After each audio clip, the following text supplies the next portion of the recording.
Tēnā koutou, tēnā tātou katoa. Ko ngā kōhatu whakarekareka o tamatia pōkai whenua toko maonga. Ko opa waho, toko awa. Nā o tō tahi, ahau. Ko Camden Howard, toko ingoa. My name is Camden Howard. I, as we said just now, I'm from Sustainable Coastlines. I co-founded the charity just over 10 years ago. We just had our 10th birthday celebration for it. And so it's a really exciting time for us and great to be here, so thank you for hosting me. As I said in my mihi whakatau just now, I hail from Aotearoa, Christchurch. I grew up there alongside the Heathcote River, the Opa and ran and mountain biked up in the Port Hills and loved that place, connected with the outdoors, spent a lot of time in the ocean and the river there. Outside my family home now, there are now signs beside the river saying, don't fish, this water is polluted. I used to catch trout in there, catch eels in there, walk through the river to go to school. I am deeply connected with our oceans and with our rivers and with our outdoors, and so are we as Kiwis.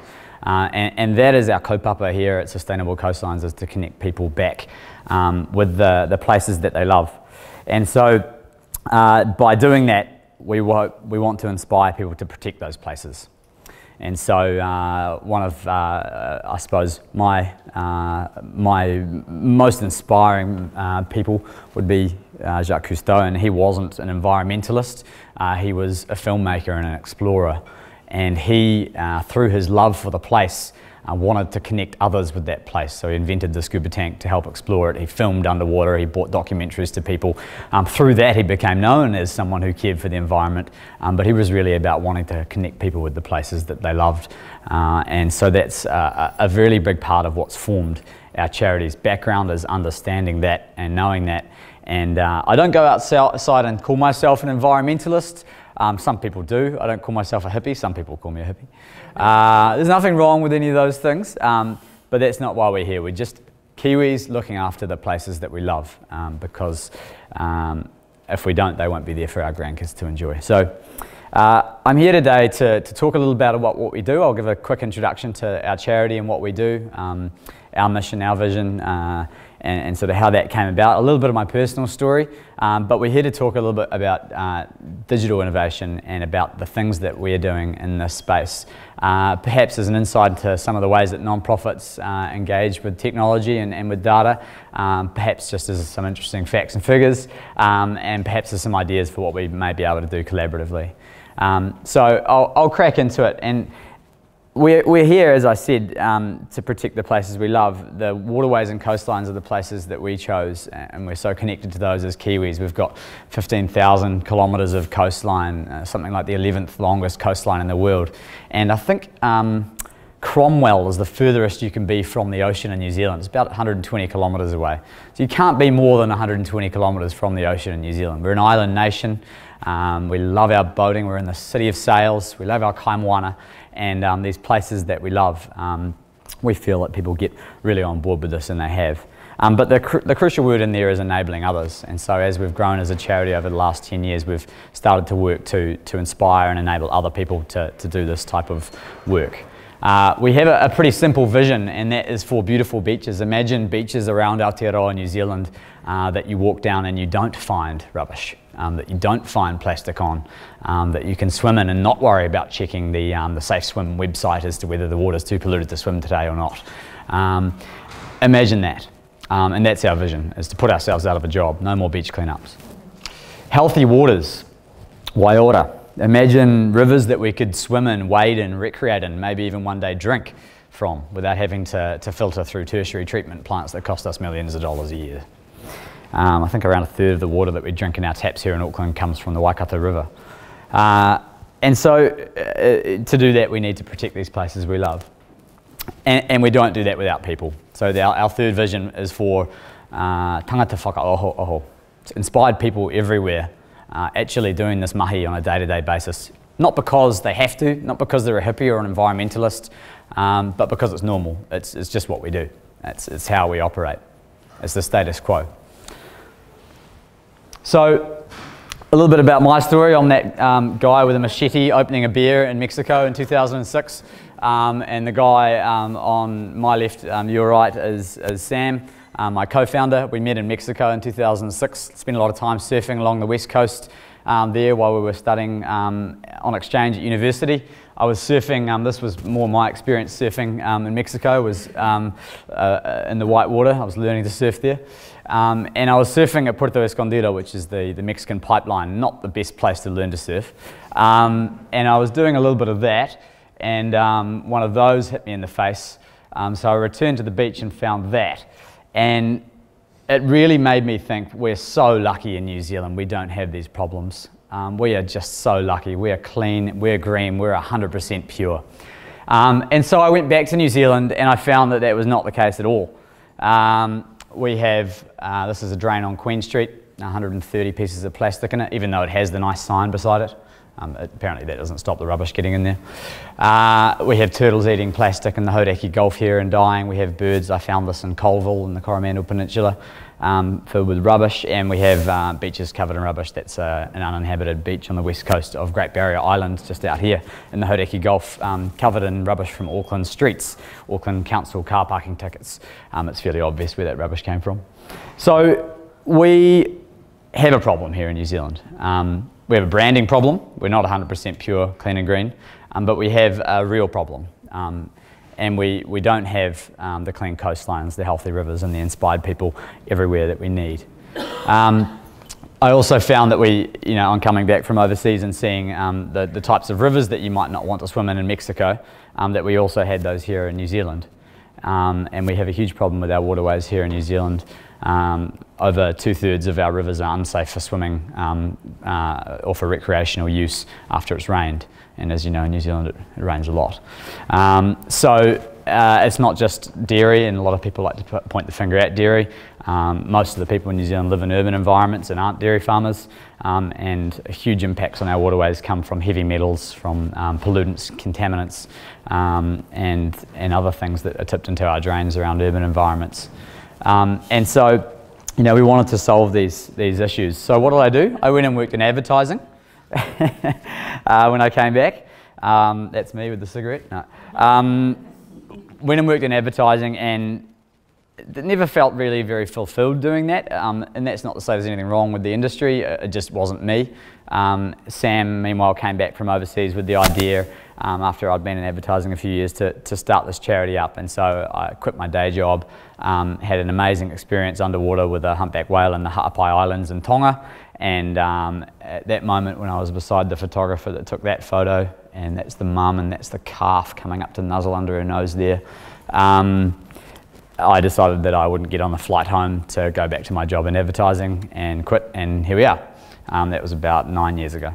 So that's sort of my story, and what we do at Sustainable Coastlines is we aim to solve these issues. We have 2 core programs. Love Your Water, which aims at restoring our freshwater ecosystems, and we do that all through grassroots action. We're not a lobby group or an advocacy group. We're apolitical, and we work from the ground up. So we involve tens of thousands of volunteers in planting tens or hundreds of thousands of trees alongside waterways, so riparian restoration for freshwater ecosystems, protecting our waters. Love Your Coast is our program for beach cleanups and litter awareness, but primarily it's actually about reducing that problem in the first place. I heard recently someone speaking at a conference, and they used a phrase which I've definitely plagiarised and used a lot since then. They said, if you've left the tap on in your house and your sink's blocked and there's water flowing everywhere around the house, you don't go grab the mop and mop it all up. You go and turn off the tap. So we need to be the fence at the top of the cliff, not the ambulance at the bottom. We need to stop plastic pollution before it starts, rather than continuing to pick it up. So beach cleanups are a great way to raise awareness and get people to understand, firstly, that we do have a problem here in New Zealand. Believe it or not, there are a lot of people that think there is no rubbish on beaches in New Zealand. And I'll go into the stats. We've got the data to say that we do, and the photos and everything. But convincing people that it is a problem that is worthwhile solving, and picking up the rubbish that's already causing harm in the marine environment is really, really important. And so beach cleanups still are useful, but they're not the solution long term. So, and I'm going to talk a little bit about this behavioural change for reduction of single-use plastic consumption is critical. It's around about 77% of what we find on our beaches is single-use plastics. And so we have these two programs. We also have an education centre called The Flagship, based down in the Wynyard Quarter. We've been kindly sponsored the space there by Panuku Development Auckland, and we're essentially sitting there on what used to be ocean, is now reclaimed land. We've parked some shipping containers on top of it. We had some architects work and design it into a beautiful space, and that space has avoided using 400 toxins that are on the red list through the Living Building Challenge. It's made of 85% salvage materials and waste materials, and it's completely self-sufficient. It produces all of its power, collects all of its water, treats all of its grey water, and it has composting toilets, so it doesn't collect to black water. So it doesn't connect to the three waters and produces all of its own power. It also produces food, and essentially took up 16 car parks. So 16 less people, hopefully, won't drive to work and will take the bus instead. So that space is open to the public every day, 10 till 5, come and visit us. It's also an event space that we hire out to help raise money to cover the cost of running it, and we make it available for free to non-profit groups. So we have over 200 events are going to happen there this year, and we've had about 120 or 130 already. The space is beautiful, as you can see, and it's an education centre primarily, so we bring people into to immerse them in that environment and take them through that journey of what I've just talked through now. The issue itself, I won't go into this in huge detail, but you've seen these photos already. This is the amount of rubbish we found in one drain down Queen Street, and as I said before, predominantly single-use plastics. It's the same stuff as we're finding on our beaches. Our drain's essentially just a conduit to our oceans. So littering on the street is the same as littering on the beach. There's just a small time delay in between those two actions. And that's the beach on Great Barrier Island. Our first clean-up to launch Sustainable Coastlines was on Aotearoa, Great Barrier Island. And we picked up something like 3 tonnes of rubbish in one day on those beaches. We went back a year later and found 3.2 tonnes of rubbish on those same beaches. And so we knew we have to do more to solve the issue than just pick up rubbish. And the rubbish that is there ends up fragmenting and breaking into small pieces and circulating in the gyres of our oceans. So you may have heard of a concept or a term being spread around, which is called the Great Pacific Garbage Patch. Have you guys heard of that?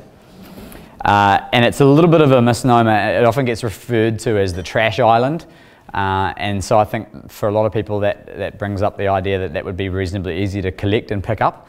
Unfortunately, what it is it's made out of trillions of tiny fragments like this. And actually, when you sail through that patch, I haven't done it myself, but I have a lot of friends that have.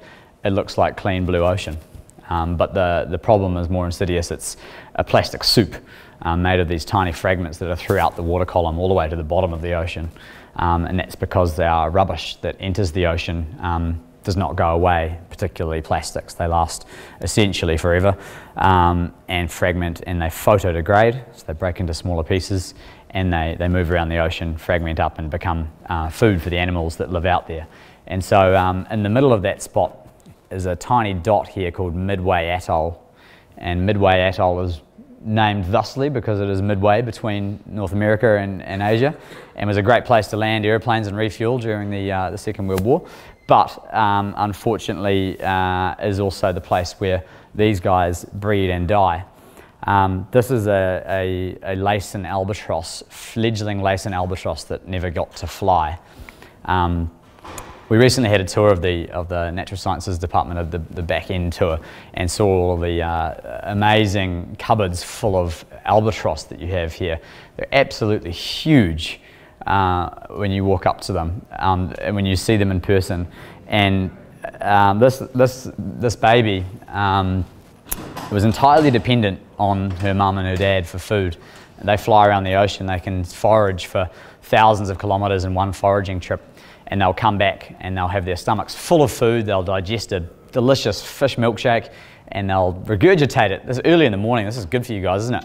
They'll regurgitate that into the waiting chick's mouth, the slurry of protein that's supposed to make the bird nice and strong and grow up and learn to fly.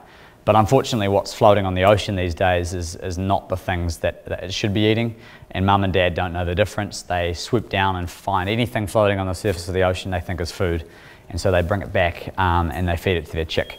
And I urge you to watch a film that's been released now for free by the photographer who took this photo. He's released a documentary called Albatross, and you can view that online for free, and that tells the story of this. Really, really interesting, very emotional. He calls it a journey in grief. I've met him, he's a very emotional guy, and it is, it's gnarly to see what we're doing to these places that we don't see, and this is the concept of away. If you ever say, throw that away, away normally means either in the bottom of a landfill or in the middle of the ocean. So that concept of away really doesn't exist, it's just somewhere else. In the Hauraki Gulf here we have turtles that eat plastic bags and die because of it. This is the contents of the stomach of one of those turtles. This turtle was found dead on the back of Motuihe Island, and Dr. Dan Godoy, who some of you may know, who is a turtle researcher, I think he's New Zealand's only turtle researcher, does necropsies on the turtles that die in New Zealand's waters, and found this in the stomach of that turtle. There's a pure NZ beer label there, and that one's a Bluebird chip packet made in Lower Hutt, and the rest of those are predominantly plastic bags. And so very much we do have this problem here in New Zealand, and we're out there every day trying to solve it. And so over the years we've picked up 1.5 million litres of rubbish from our coastlines. That's around about 35 full shipping containers full of litter. It's a huge amount. It's sort of billions of pieces. And we have engaged volunteers in planting around 70,000 trees alongside our waters. Probably more importantly, we've delivered these types of talks to over 200,000 people now, and we're very aware that it's not enough because we need to solve this issue faster. And so that word enable in our mission is how we're going to be doing that, and it's about training and engaging others to help with this issue. Hopefully after this talk I've got a whole room full of people motivated and inspired to be ambassadors for Sustainable Coastlines. We have a training weekend coming up as well. So I'm going to talk a little bit more now focusing on data, and I've mentioned a few pieces of information on that now, but I'll talk a little bit about more what we do with data and technology at Sustainable Coastlines for some insights into how we're using those to help us solve these issues that need to be solved. And perhaps as we're doing so, you might be able to think of some ideas from your end that you could help us with. So we have a culture of data collection. I'm a bit of a data nerd. I studied product design in Spanish at university, which seems like a strange combination, but a lot of that product design degree involved maths, computer modelling and science. And from day one when we started Sustainable Coastlines, I just set up a spreadsheet. We walked around with clipboards, and we still do, and we collected data on all the rubbish we picked up. We collected the metadata, you know, where did we pick up the rubbish, how many people were there, how many hours did it take, how much volume and weight did we collect, and then as much as we could resource, we did data collection on the categories of rubbish that we found and how many of each of those we found. So we started off with a spreadsheet. It was fine for a while. We got a little bit more technical as of recently. Our finances all run through Xero. That allows us to do return on investment modelling on some of our projects, and allows us to come up with figures like for every $1 we get donated, I can pick up 3 litres of rubbish from the beach, or 0.4 of a kg. For every $5, 15 litres, 2 kgs. So we can start to talk about that with donors. We can start to talk about that with sponsors. It's going out on a campaign that we're running at the moment. Help to quantify how that support translates into real action. And that's really important. We use Salesforce, which is a really powerful database now to collate our data, and it means that I can pull this sort of stuff up on my phone when a journalist from the Dominion Post calls me, or someone from the Herald, or someone from News Hub or Radio New Zealand. This issue is very popular and there's a lot of media about this stuff right now. But I can pull up the stats and tell them that the seventh most common item we find is cigarette butts, and then they do their article, which I think went out today, about that. Or I can talk about plastic bags, and I can talk about that with Jacinda Ardern at the launch of the plastic bag ban, and we know that we have the stats to back that up. And so that information is really, really important, but it's not scientifically rigorous yet, and it is about to be. So I'm going to talk about that project in a second. We have this from our own methodology, from our own collection, from our own staff and volunteers over the year, but we're about to ramp that up, and I'll talk about that shortly. We also use it internally for project reporting, so we supply this. I have a board meeting next week. I supply this impacts dashboard to my board. Most organisations report on finances to their board. We have a small finance section. The rest of this is all impacts. So we're a charity, and only recently, and I'll talk to this in a second too, has the DIA, the Department of Internal Affairs, who we report to, mandated that we report on impacts. So you can imagine the implications of that if you're a charity not delivering on your impacts. It makes us accountable, it makes us transparent, and it actually allows us to tell our story about what we're doing. So we set ourselves some pretty big goals. As you can see, we're going to run 385 events this year. We're on track. We need to run more education, but this helps our staff to understand where they need to focus their efforts. And some of the stuff that sits in the enabled area here, that's us engaging people like you guys to run this work for us. And so as you can see, this year we've run 65 events that we haven't run. We have enabled others to run those by supplying rubbish sacks and gloves and health and safety briefings and information, by supplying training and support to get those people out there, and it allows us to upscale what we do massively. So these are tools that we use. We use them for project-specific reporting, for budgeting and timelines, and these tools we use for our working groups, for our steering committees, for our governance boards, and to keep staff and projects on track. So really, really useful tools, all data-driven, all live data-driven, and mostly through sort of open source and mostly free software as well. As I said, we also use that for staff goals, setting staff goals and applying bonuses. We don't reward people for hitting financial goals. We reward people for going out and doing the types of impact work that we've promised that we will do. And that's a strong way for us to keep on mission and on brand and on vision in achieving these goals. And we obviously set our goals strategically. So recently we changed our goals to remove the volume of rubbish collected from our key metrics as a goal. We still report on it, but we don't want the key goal to be to pick up as much rubbish as possible, because if we would do that, me and my mates can go out and collect far more rubbish than a group of school kids, 5-year-olds. I just wouldn't go and do that, because my goal was to go and pick up more rubbish. I want to engage those kids in caring for their coastline and getting outside and off screens and making sure that they know the beach and like the beach and have great experiences there. And those things are worth a lot more than how many litres of rubbish did I collect. So we have to be strategic on those goals when we put numbers to things. And so those are things that we've thought about quite carefully. There are challenges though with collecting data, and this is something that's going to I would say, be the next problem that the charity services and Department of Internal Affairs starts to deal with. As we, as charities, all start submitting information, there's going to be overlap. So I might just skip over this one, but we ran a planting event as an example recently out at Te Atatu Peninsula. We ran that planting event with a bunch of different partners, and we planted 2,100 trees. The New Zealand government has a program for 1 billion trees planted. Auckland Council has a program for 1 million trees planted. Auckland Council helped us with some funding for the event, so did the local board, so did WWF. We planted 2,100 trees, so we'll report on those. Auckland Council also planted 2,100 trees, so did Henderson Massel Local Board, so did WWF, and so did some other volunteer who posted it on Facebook. So now we've got 10,500 trees planted in the same spot. And we're well towards our goal of 1 million trees, especially if every volunteer that turned up claims 2,100 trees. So these are real problems. There are real issues with how we report. They haven't been solved yet. We've started to come up with some ideas on data visualization that might help to be more transparent with that communication. So what did we directly deliver and what did we indirectly deliver? The impacts that our people on the ground, our own staff delivered are different from the ones that we helped others delivered.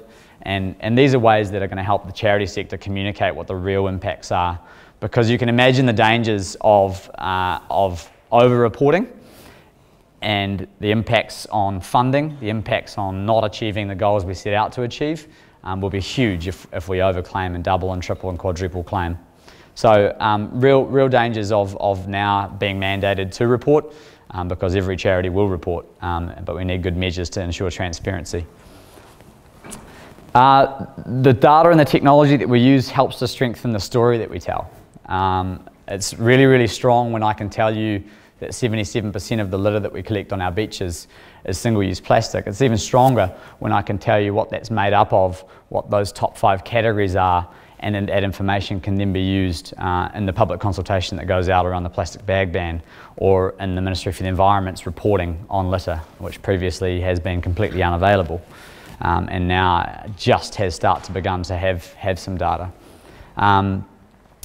We're able to tell you how many of those and what proportion of each of those categories are made up of what types of items. And for us, that then allows us to talk about, with kids, maybe why we shouldn't have those 6 different plastic wrapped things in our lunchbox, and perhaps some ways that we can avoid that. Or with adults when they're packing the school kids' lunches, or with adults when they're packing the adults' lunches, or with caterers when they're doing the catering.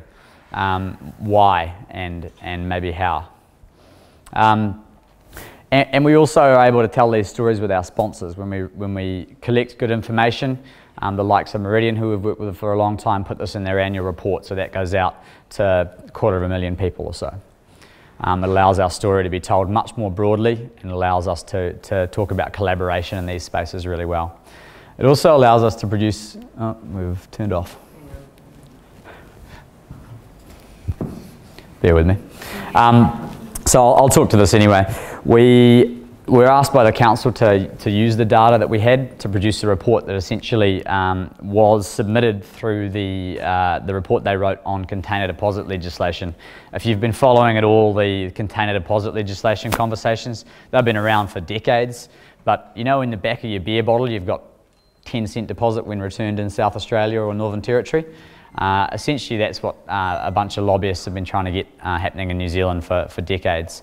It's proven to reduce litter rates of those types of products and raise money for clean-up activities, but we haven't got it over the line in New Zealand. Now, we don't advocate for that as a grassroots group. All we do is provide evidence, provide data, and the council asked us to produce that report. We managed to figure out that through our financial reporting and through our data collection on the impacts, that a bottle littered on the beach cost us $1.02 to pick up.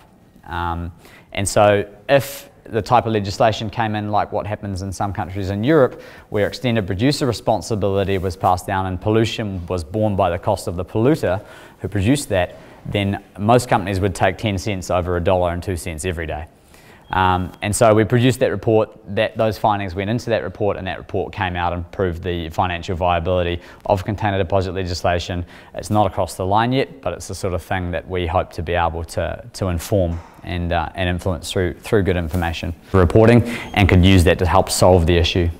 But optimising the solutions and that education work is another huge part of that, and I'm going to talk about that first and then go back to the data thing.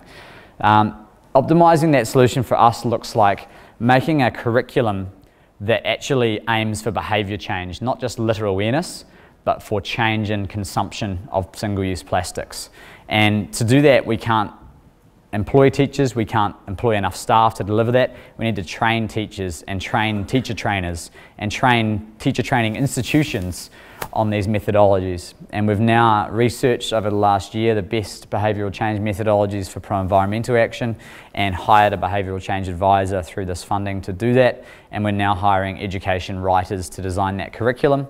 And we're going to be trialling that in about a month's time, that teacher training program. And the aim is not just to inspire teachers to get kids to pick up rubbish off the beach, nor just to inspire teachers to get kids to stop littering or to even reduce consumption of single-use plastic. It's all of those things, but more broadly it's about engaging teachers more in the education for sustainability part of the curriculum, which is hugely underutilised in New Zealand, massively underutilised. And often not utilised because teachers don't have the support they need to deliver on that.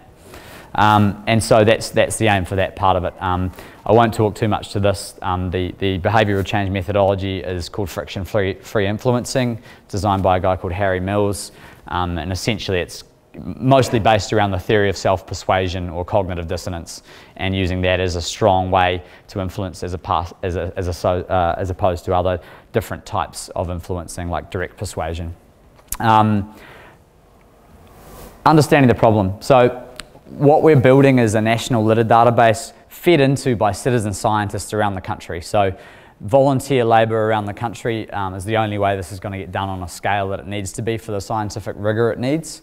The methodology, as I sort of talked about, is the United Nations Environment Programme litter data collection methodology. So it means that any data we collect is going to be rigorous and to a standard that's internationally comparable, because there are other groups using this around the world, and that way New Zealand can, for the first time, start to achieve and report on sustainable development goals that are relevant to litter and marine pollution. SDG 14 is life underwater. It has several that are relevant to litter in that. SDG 12 is effective resource consumption, I believe, and there's a bunch of other ones that are relevant to this issue. New Zealand doesn't have a good way to report on the sustainable development goals, the majority of them, and this will help to do that and achieve those goals as well. Don't worry about all the numbers, but essentially we're splitting the country into the bio-regions, 9 regions, and we'll need to deliver training and set up citizen science groups at a minimum of 108 sites.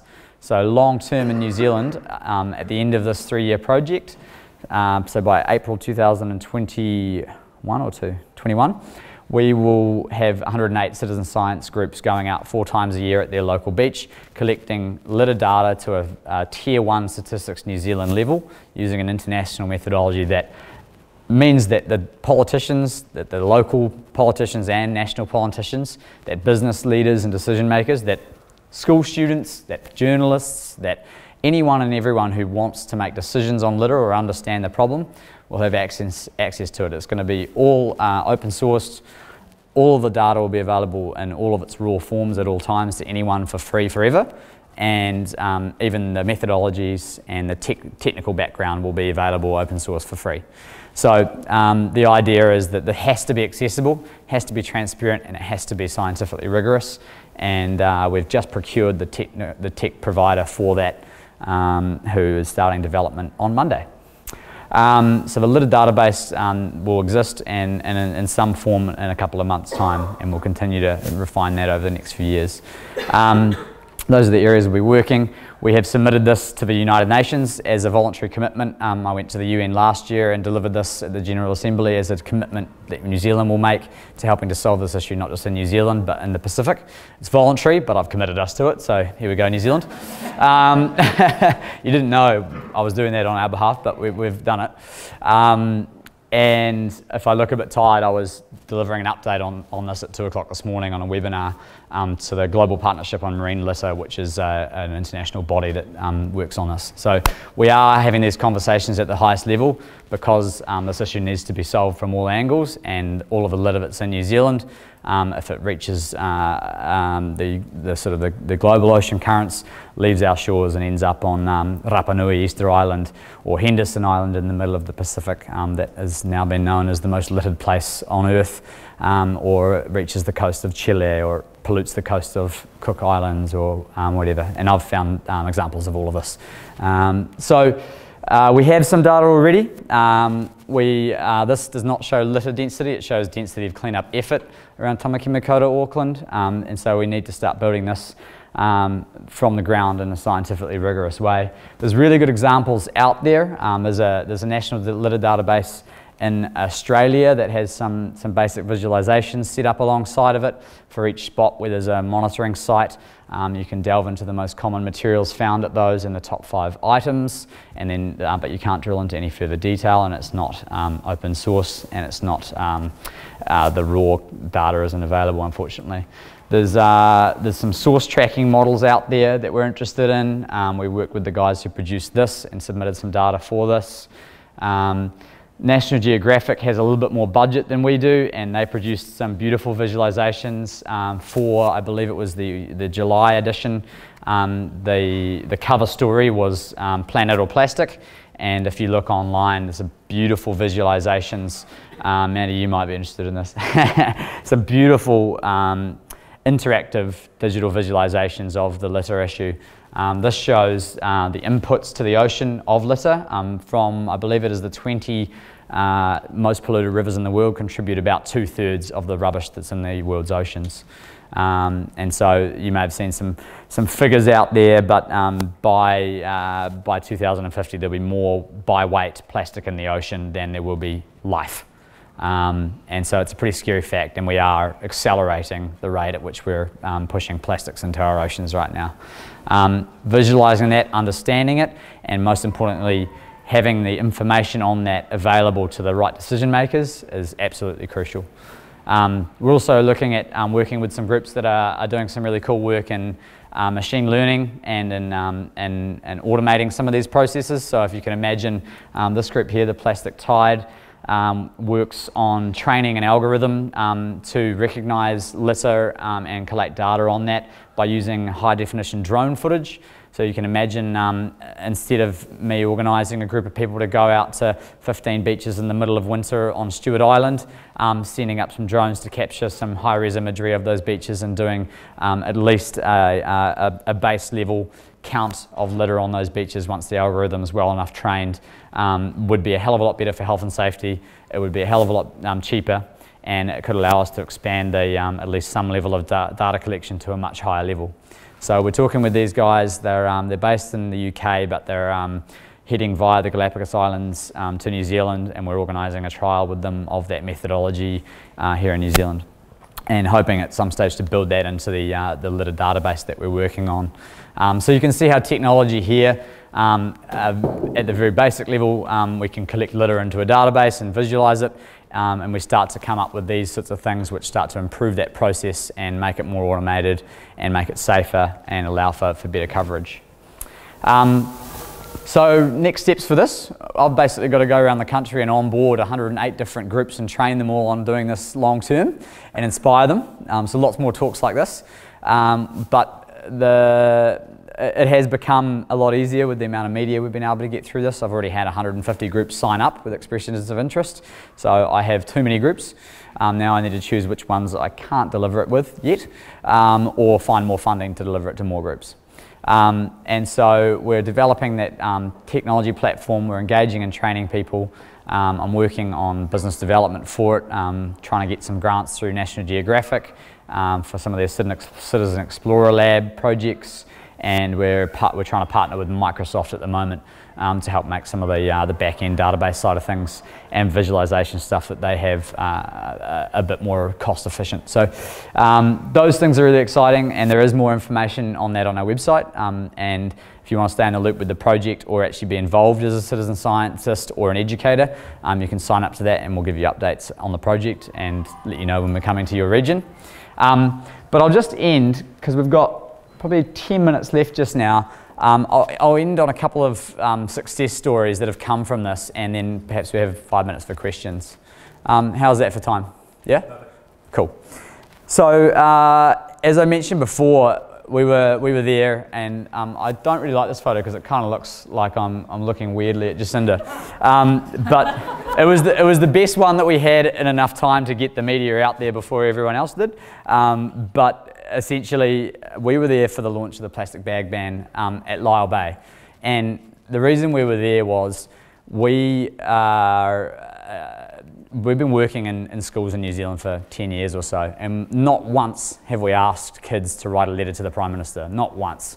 We've never asked a kid to sign a petition, we've never asked anyone to sign a petition or write a letter to anyone. We just exist to inspire people to come up with their own solutions to these problems. We provide the evidence, we provide the outdoor experiences, we engage people emotionally with the issue and with nature so that they look after it. The most common letter that Jacinda gets written are letters by kids, and the most common theme of those letters is, we need you to help solve this plastic pollution problem, because Sustainable Coastlines came to my school, and Oliver, and we get mentioned in about half these letters, and our staff by name get mentioned in about a quarter of them. Primarily Oliver, because he's based in Wellington, and the kids in Wellington write more letters to the Prime Minister. She referenced that as the reason for this ban. And so that's a huge one. It's about number 5 on our list of worst offenders. About 7.5% of what we find on our beaches are single-use plastic bags. For the marine environment, they're hugely damaging. I've already showed you the contents of the stomach of a turtle from the back of Motuihe Island. And that turtle's died a horrific death. And that's just one. Around about half the turtles that are found in New Zealand's waters have ingested plastic when they're found dead. So these things that we do have real impacts. You can imagine, and this is a stage where the plastic bag ban didn't get through last time round because there was no data. The data that was referenced was from an industry study, and it said that plastic bags made up 0.1% of our pollution waste stream. It didn't look at the plastic bags on beaches. It just looked at plastic bags by weight in landfills. And so it really didn't paint a picture of the problem. That information at that time was not available. The information that we have was not available to the government at that time. Since getting this funding online, we've submitted all of our reports from the last 10 years to them. All of those reports were, I think, page 3 was a full page of the data on litter in the public consultation documentation that's just been out for the plastic bag ban. So they used that data to make the decision as well. Another one which was a huge win recently was last summer. We supplied some interns of ours who'd come over for America for a summer internship with some data on straws. We've picked up around 65,000 plastic straws on New Zealand's coastlines over the last few years. It's number 9 on our list of worst offenders. In Wellington, it's number 7 on our list of offenders. And of those 65,000, about 40,000 were picked up in Wellington. The shape of the harbour, the fact that there's bars all around them, and the fact that we do lots of cleanups there has helped that. But the fact of the matter was, there were a lot of straws on Wellington's beaches, plastic straws. So we gave this data to interns. They wrote up a quick survey with the data to take to the waterfront restaurants and bars around Wellington's waterfront, and just simply asked, would you be willing to say no, or to not offer a straw and ask if someone wants one first, or just not ask and wait for them to ask you, or replace the straws with paper, or replace the straws with steel. There are about 5 questions on there. One of the restaurants, Wagamama, and we're doing an international media release with them today, Wagamama said, yeah, no, we didn't even ask them to go straw-free, we just asked them questions. They said, we'll ban straws in our store, no worries. They called head office in England, and they said, we've decided to go straw-free.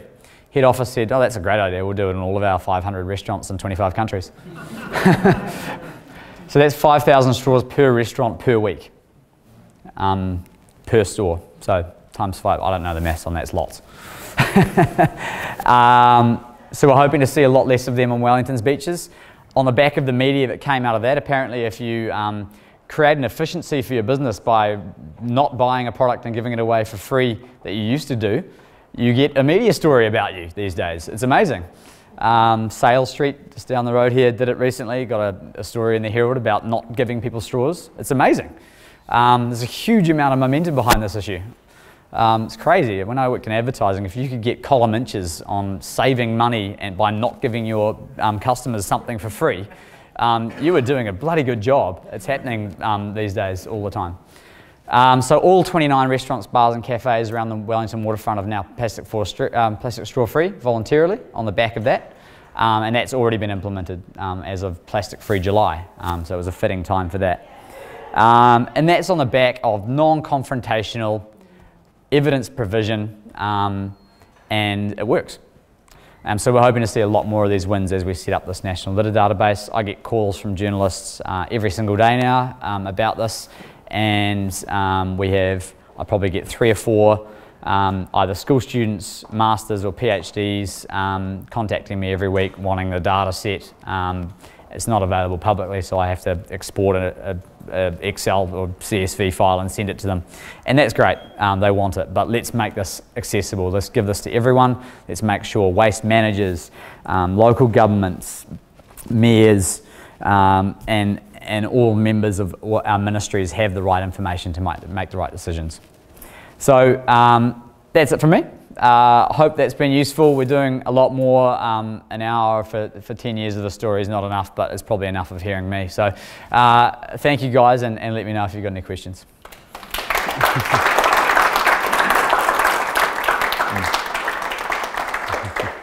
Camden, that's brilliant. Just a quick question. It seems that the data is foundational in terms of the impact and success that you've had.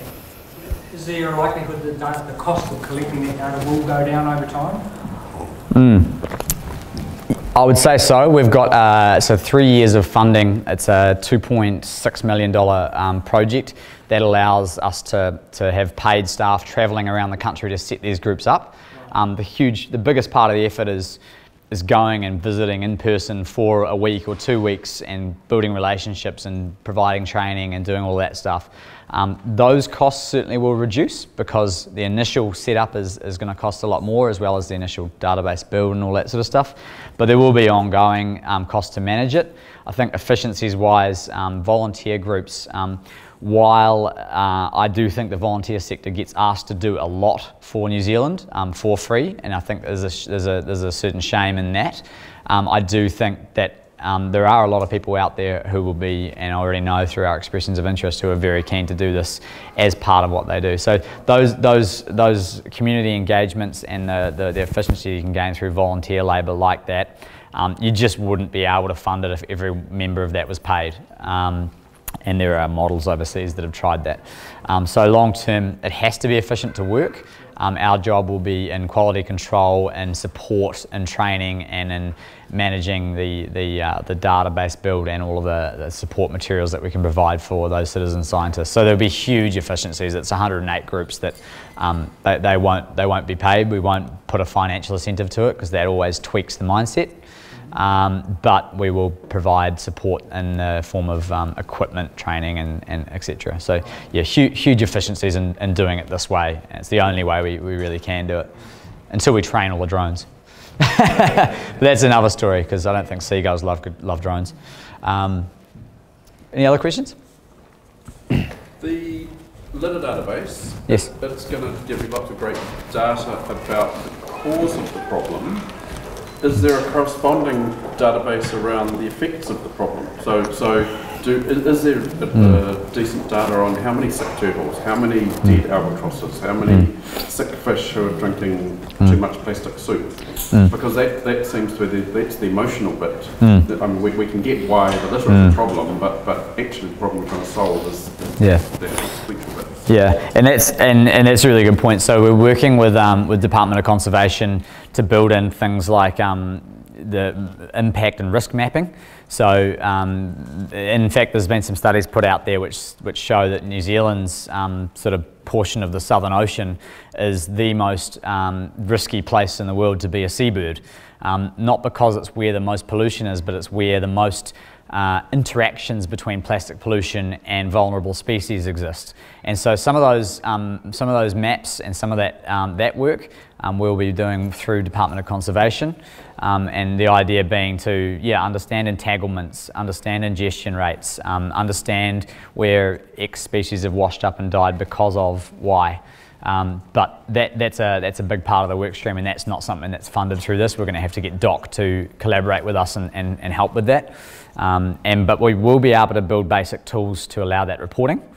So say, for example, there's a hazard on the beach that needs to be reported by the citizen science group, and that might be anything from burned out car body to a dumped pile of asbestos that they're not going to pick up. We'll have a reporting functionality built in, and that part of that is to report on entangled sea life. So there'll be that data at a certain level will exist. The quality assurance on that is a lot harder. Determining cause of death it can be really difficult for those things. So we have to be careful to present everything that we do in the most scientifically rigorous process possible, and we'll just have to work on that. You can call a dock ranger when you find any marine mammal stranded, for example, but with fish and birds it's a little tougher. So yeah. Yes?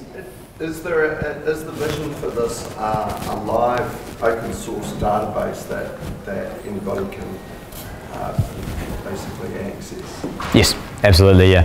It will only be able to be submitted to by trained citizen scientists, so it won't just be log in, create an account, submit your data. There'll be a basic level of that, which will be a visual grade assessment on beaches, which will give us an A through to D, or a sort of traffic light system on what I'm seeing on this beach. That's sort of the pseudo-scientific version of it. But yeah, the access will be open to anyone. Okay. Yeah, yeah, yeah. That's about us out of time. Camden, cool. thanks so much for coming in. Cool.